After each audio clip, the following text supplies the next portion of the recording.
আমাদের যত এনআইডি আছে তার মধ্যে 50% হলো যে ভুয়া জন্ম তারিখ, আরো বেশি হতে পারে। আর আমার জন্ম তারিখ তো আমাদের জানা নেই কেউ। এইভাবে আমরা হয়েছে।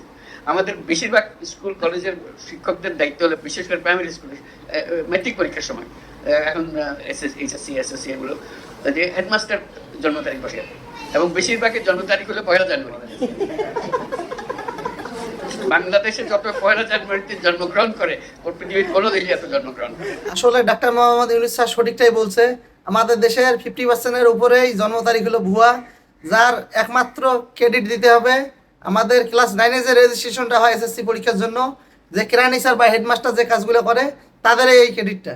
কারণ তারা যেভাবে গণহারে জন্ম তারিখগুলো 1 জানুয়ারি দিয়ে দেয়, এটা আসলে আপনারা যারা এর ভুক্তভোগী তারাই জানবেন যে কেরানি স্যার আর হেডমাস্টাররা মিলে আপনাদের জন্ম তারিখটা 1 জানুয়ারি করেছে। আপনারা ফেসবুকে দেখবেন 1 জানুয়ারিতে নিম্ন হলে আপনার ফ্রেন্ড সার্কেলের যদি 5000 থাকে, তার মিনিমাম 2 থেকে 3000 মানুষের জন্ম তারিখ হলো 1 জানুয়ারি। তো কেমন লাগলো অবশ্যই কমেন্টে জানাবেন। কার কার জন্ম তারিখ 1 জানুয়ারি এভাবে হয়ে গেছে তারাও একটু কমেন্টে জানাবেন। ধন্যবাদ।